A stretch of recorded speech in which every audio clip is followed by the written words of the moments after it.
Assalamualaikum warahmatullahi wabarakatuh. Perkenalkan, nama saya Arman Musanto dari Sistem Informasi. Saya akan menjelaskan tentang sistem berbasis pengetahuan itu yang berjudul Artificial Intelligence and Cardiovascular Diseases and Unexpected Analysis. Nah, tentang ada kecerdasan buatan dan penyakit kardiovaskular analisis tak terduga. Yang penulisnya Sylvia Romiti, Mattia Figura, Velsede Inaki, Anso Cortario, and Ernesto Grecu. Department of Initial Internal Medicine, Anesthesiology and Cardiovascular Sciences, Swedish University of Rome, Italy. Biasi Finasi Advisor atau NNA dari Barcelona, Spanyol. Lalu ada penyakit kondivator. Meskipun terdapat kemajuan yang signifikan dalam diagnosa dan pengobatan, masih merupakan penyebab utama morbiditas di seluruh dunia. Untuk meningkatkan dan mengoptimalkan hasil CVD, teknik pencerdasan buatan memiliki potensi untuk secara radikal mengubah cara kita menganalisis kardiologi, terutama dalam pencitraan, menawarkan alat baru untuk menafsirkan data dan membuat keputusan klinis. Teknik seperti pembelajaran mesin dan pembelajaran mendalam juga dapat meningkatkan pengetahuan medis karena meningkatkan volume dan data, membuat informasi yang relevan secara klinis. Demikian pula menggunakan teknologi komunikasi dan informasi yang maju sangat penting untuk menciptakan layanan perawatan kesehatan yang luas di mana pasien lanjut usia dan penyakit kronis dapat menerima perawatan medis di rumah mereka, mengurangi rawat inap dan meningkatkan kualitas hidup. Tujuan dari tujuannya adalah untuk mendeskripsikan keadaan komponen dan kecerdasan buatan dan kesehatan digital yang diterapkan pada pengobatan kardiovaskular serta untuk memberikan dokter potensi mereka tidak hanya dalam pencitraan jantung, tetapi yang paling penting dalam praktis klinis. Lanjut, ada Introduction to Cardiovascular. Menurut edisi kelima statistik penyakit kardiovaskular Eropa diterbitkan pada tahun 2017 oleh European Heart Network, penyakit kardiovaskular ini merupakan penyebab utama kematian dan morbiditas di Eropa pada tahun 2015. Lebih dari 85 juta orang terkena CVD, 40% dan 48% pria dan 52 wanita di dunia ini. Benua itu dan menyebabkan 3,9 juta kematian, 5% dari semua penyebab kematian di Uni Eropa. EU 49 juta orang berurusan dengan CVD, di mana lebih dari 1,8 juta mengakibatkan kematian. Lalu selanjutnya ada di mana akurat di sini diversity prognosis dan pencarian untuk meningkatkan dan menganalisis CVD. Teknik cerdas artifisial seperti pembelajaran mesin, pembelajaran mendalam, dan komputer kognitif dapat memainkan peran penting dalam deteksi dini, diagnosa CVD, serta prediksi hasil dari evaluasi prognosis akuisis.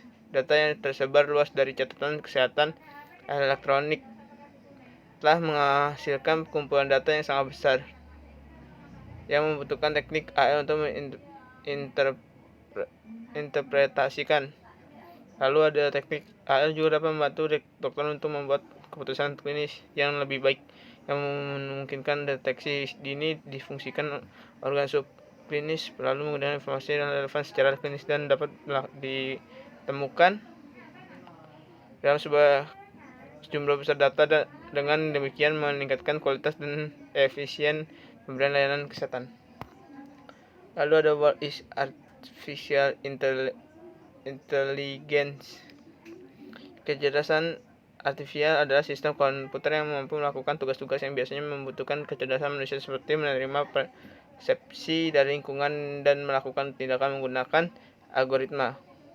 Heuristik merupakan pola aturan pelajaran mendalam dan komputasi kognitif mengelompokkan perintis pertama kali menciptakan istilah tersebut pada tahun 1956 dan Dartmouth Inet Hepstead pada tahun 1958 mengembangkan prekursus pertama untuk jaringan saraf saat ini.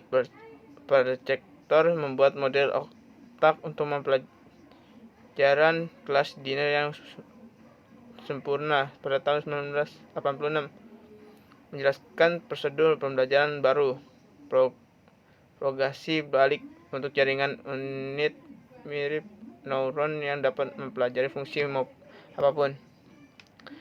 Electronic Health, Mobile Health and IoT, kesehatan elektronik atau kesehatan digital mengacu pada penggunaan teknologi komunikasi dan informasi yang muncul pada dasar internet dan tujuan untuk meningkatkan kesehatan dan perawatan kesehatan. Kesehatan seluler adalah bagian dari e-health yang ditandai dengan menggunakan teknologi seluler yang kabel untuk meningkatkan perawatan kesehatan.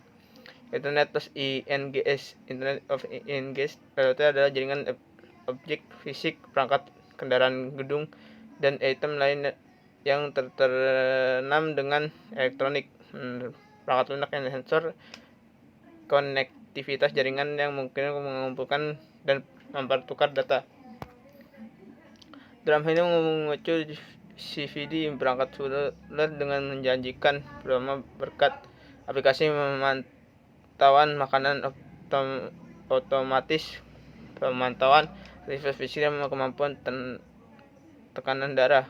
Aplikasi ini dapat membantu pasien mencapai berat badan yang sehat, meningkatkan aktivitas fisik, berhenti merokok, mengontrol glukosa darah, dan mengolah BP dan lipid untuk mencapai level target.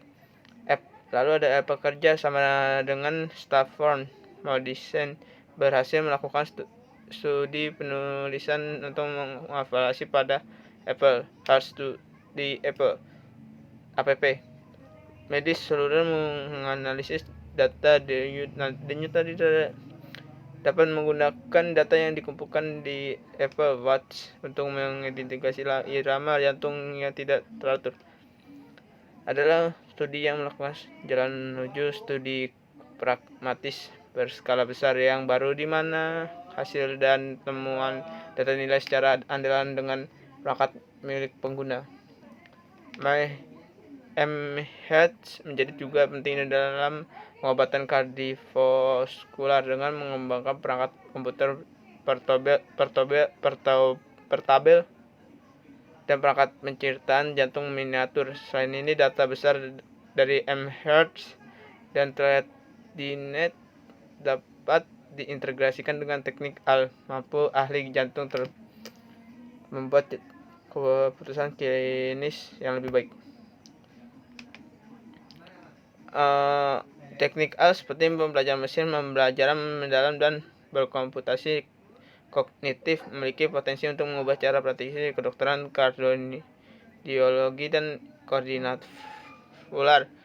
Misalnya, bagaimana kita menghasilkan pengetahuan, menafsirkan data, dan membuat keputusan, terutama dalam menciptakan koordinat vaskular. Model ML membantu potensi untuk menafsirkan secara otomatis data yang digunakan dan dihasilkan untuk memunculkan modalitas penciptaan dinamis seperti ekonomi 3D pelacakan spekulatif mengarah pada keuntungan dalam mengurangi waktu analisis dan dalam meningkatkan reproduktivitas. Magnetic imaging pada RI jantung MRI jantung, segmentasi vertikal adalah salah satu bidang yang lebih berpotensi untuk menerapkan model ML. Hal ini mungkin untuk mengukur volume dan meningkatkan efisiensi dan reproduktivitas penilaian klinis. Avansi DKK menggunakan algoritma pelajaran pendalaman, yaitu jaringan saraf konvolusional dan autoencoder bertumpuk dan dialihkan melalui set darah MRI jantung untuk deteksi. Setelah menggunakan vertikal karena yang memberikan akurasi dalam algoritma ini mungkin pula untuk segmentasi vertikal kiri. Beberapa jaringan saraf otomatis dan telah berhasil dikembangkan terutama untuk MRI sinis jantung. Beberapa MRI lain dalam MRI jantung lebih dalam penerapan bekas luka miokard, subakut, dan kronis. Lalu ada collusion dan future prospects. Dokter ini memiliki kesehatan besar dan tanggung jawab untuk secara aktif melacak dan mengembangkan teknik yang berlanjutan dan menggunakan serta penerapan sesuai dengan kebutuhan mereka dan menentukan alat dukung yang konteks untuk praktis klinis mereka. Pemula kecerdasan artifisial dan dalam bidang kardiovaskular ada membantu kemungkinan yang luas juga untuk memberikan perawatan pribadi baru. Cara ini beralih ke radiologi, terutama di bidang kejutaan jantung, akan berubah dalam dokter harus siap MHeart dan ini membantu hubungan baru antara pasien dan dokter, mengubah perawatan kesehatan dan aktivitas menjadi aktivitas yang meluas. Dokter tidak boleh takut dengan integrasi ke dalam kardiologi, tetapi harus menerima karena pengetahuan ahli mereka akan tetap penting dalam keadaan apapun. Peristiwa penyataan tidak potensi konflik kepentingan menghubungkan dengan pemerintahan keputusan dan atau publik artikel ini. Terima kasih presentasi dari saya. Kurang lebihnya mohon maaf. Wassalamualaikum warahmatullahi wabarakatuh.